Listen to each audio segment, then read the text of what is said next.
우리가 갈라디아서를 살펴보았는데 오늘 갈라디아서 이제 3장의 마지막 부분을 다루고 있어요.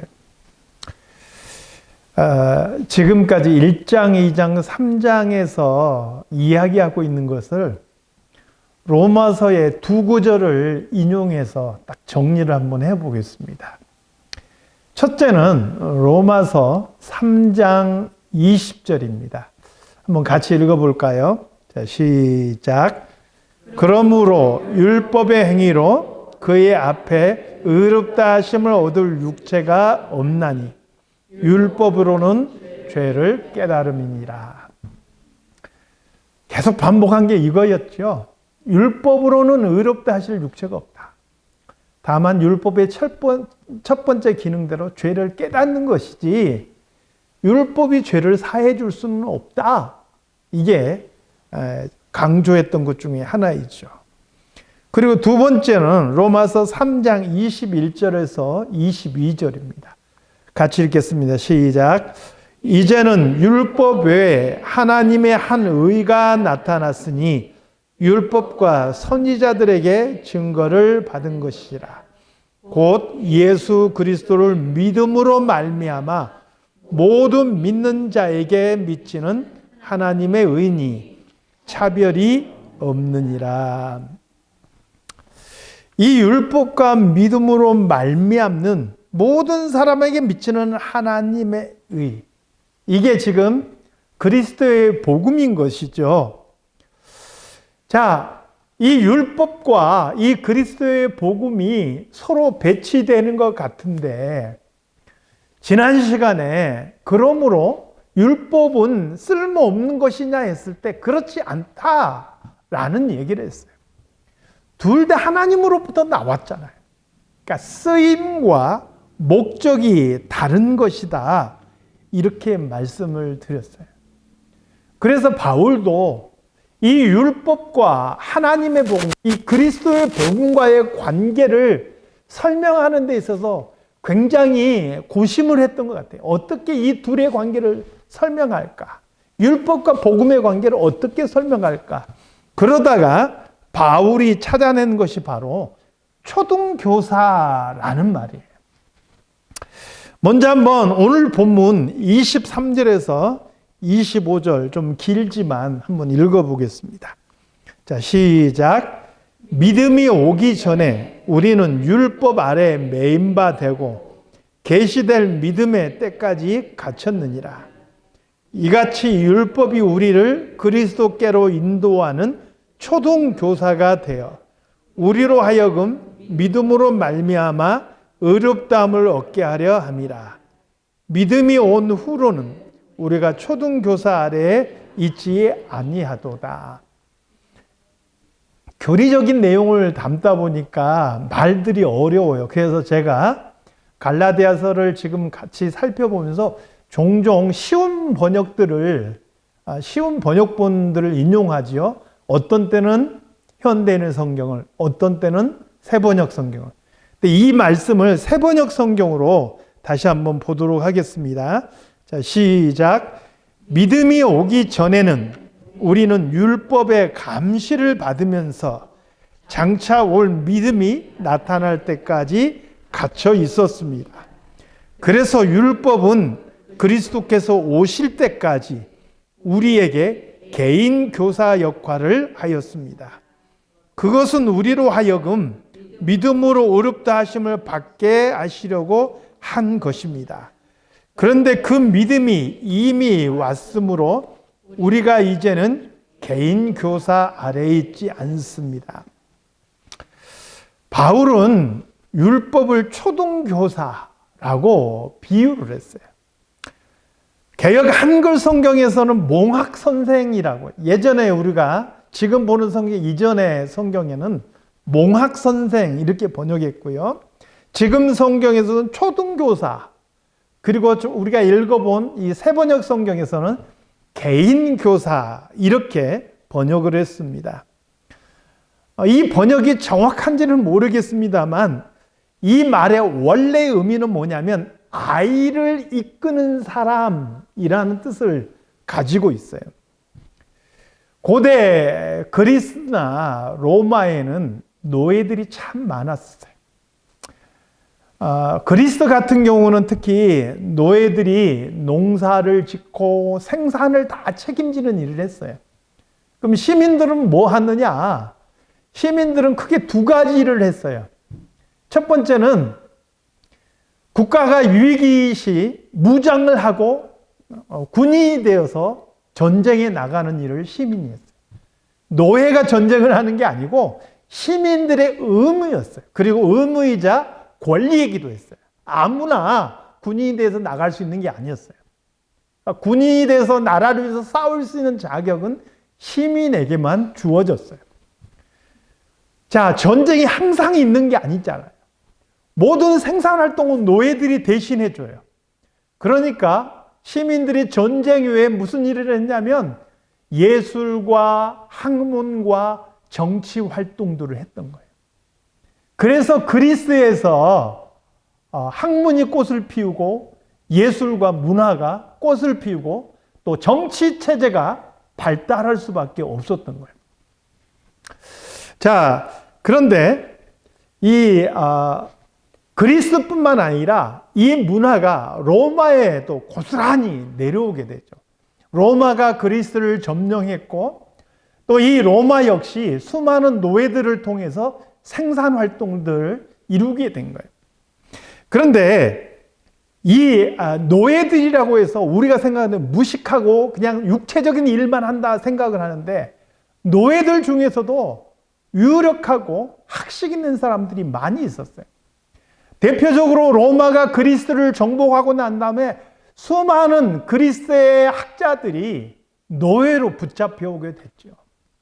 그래서 이 로마의 유력한 집안에서는 그리스의 학식 있는 노예들을 데려다가 무슨 일을 했냐면 자신들의 아들들과 상속자들을 교육시키는 일을 감당하게 했어요. 자, 이게 지금 유력한 집안의 아들이죠. 그리고 뒤에 있는 이 사람이 바로 이 개인교사, 초등교사 역할을 하는 사람이에요. 로에서 파이다고고스라 그러는 그냥 이대로 읽으면 돼요. 파이다고고스. 헬라어로 그렇게 읽어지는. 그러니까 파이다고고스, 초등교사로서의 율법이라는 뜻이에요.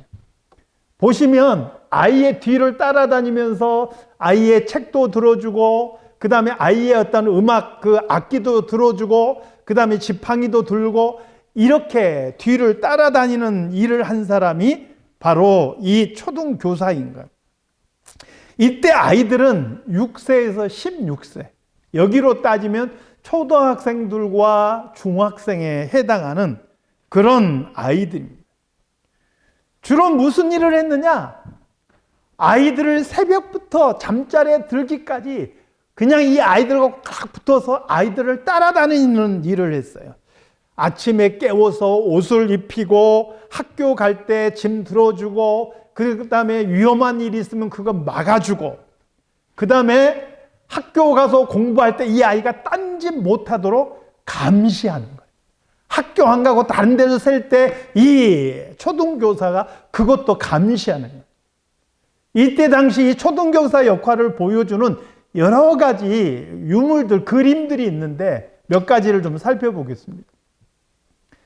지금 뒤따라가는 이 사람이 초등교사예요. 앞에 좀 크기는 하지만 이게 아이예요.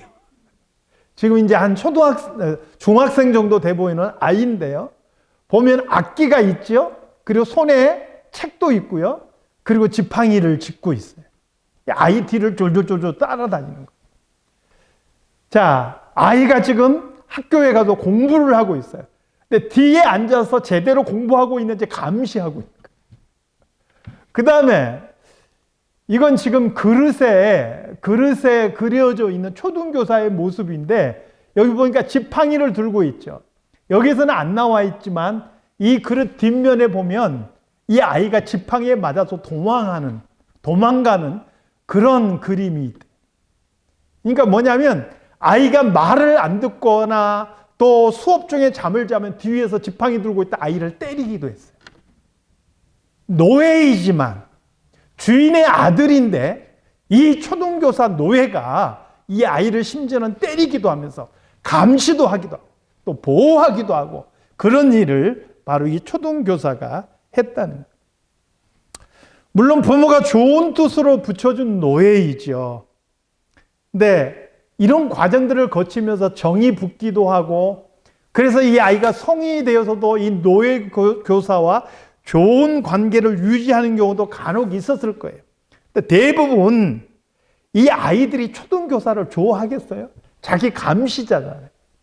딴짓 하려고 할 때 심지어 지팡이로 매를 때리는데 그 초등교사를 늘 얼마나 좋아하겠어요. 그러니까 이 아이로서는 초등교사가 자기를 감시하고 자기를 강압적으로 억제하는 정말 힘든 어른일 수밖에 없는 거예요. 언제까지 이런 관계가 유지됩니까? 아이가 성숙하게 자라서 성인이 될 때까지, 그 집안의 정식 상속자로 인정받을 때까지 이 아이는 초등교사의 손에서 감시를 받기도 하고 매도 맞기도 하고 억압을 당하면서 그렇게 크게 된다 하는 것이죠. 그러나 이 초등교사도요, 이 아이가 성인이 된 그 순간, 상속자가 된 그 순간 이 초등교사의 손길에서 벗어나게 되고 오히려 초등교사를 자기의 재산으로 소유하게 되는 거예요. 그러면 이 아이가 다 큰 다음에 이 초등교사가 했던 일은 무의미하냐? 그렇지 않죠. 그 초등교사가 매를 때려서까지 이 아이를 감시하고 행동을 바로잡아줬던 그게 그 아이의 삶의 패턴이 되는 거예요. 삶의 기준이 돼요.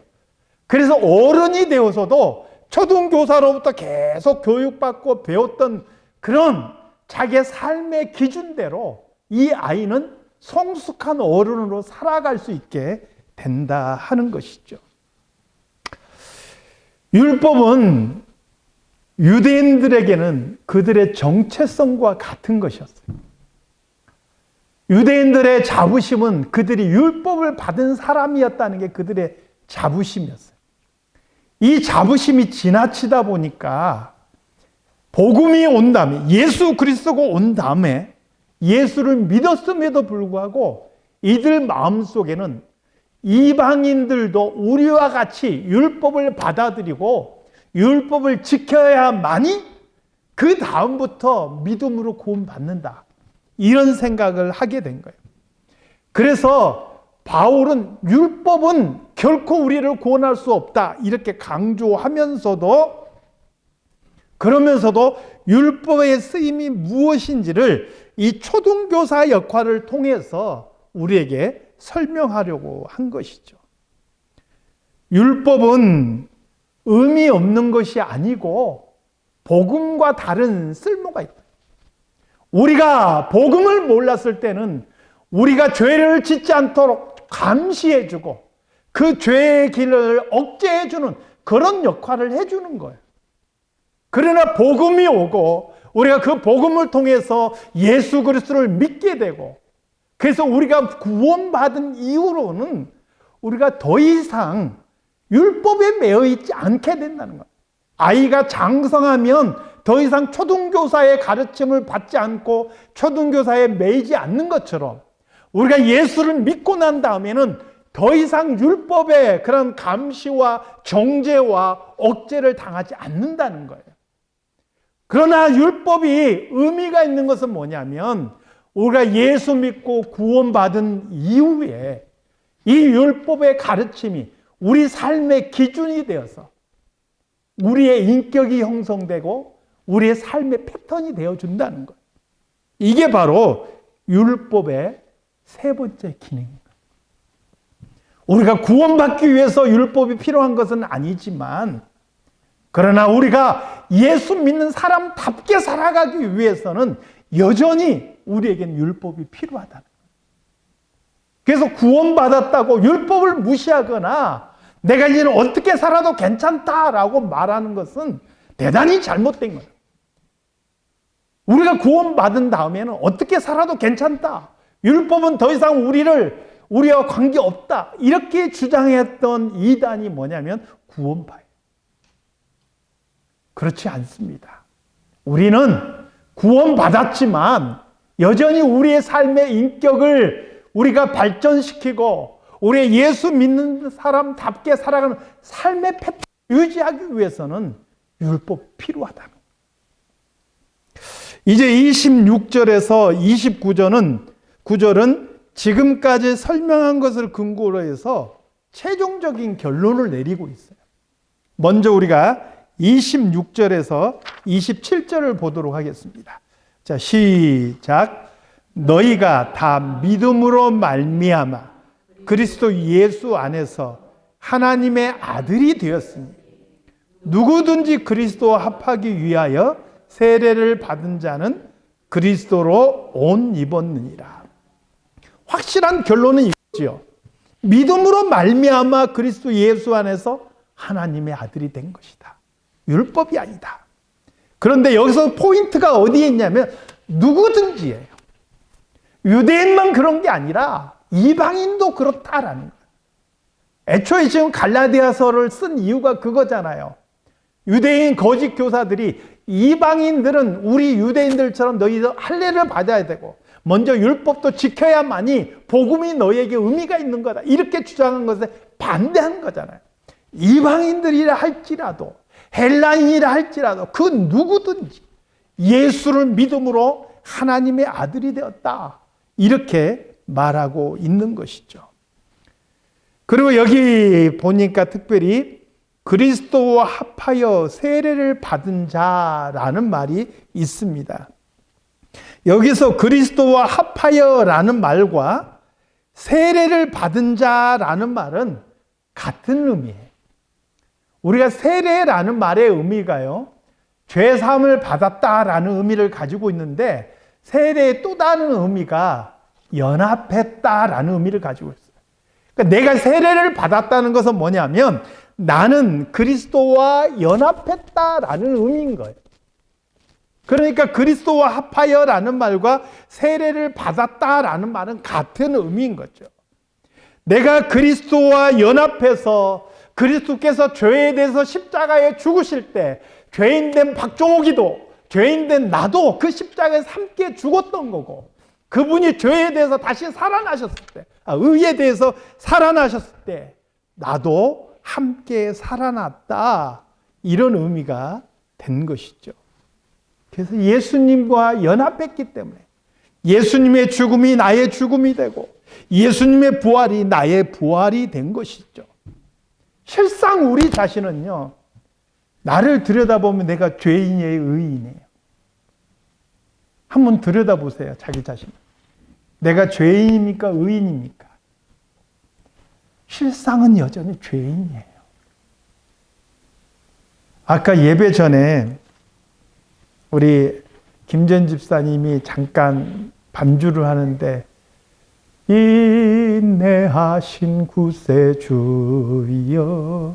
내 말 들으사 죄인 오라 하실 때에 날 부르소서 이거 반주를 하시더라고요. 근데 오늘따라 그 반주가 막 마음에 사무쳐. 그렇지. 내가 죄인이지. 주님이 안 불러주셨다면 나는 여전히 죄 가운데 있었겠지. 너무너무 사무치더라고요. 여러분, 그런 우리들인데 예수님께서 나에게 의의 옷을 입혀주신 거예요. 그래서 그리스도로 옷 입었다라고 표현해요.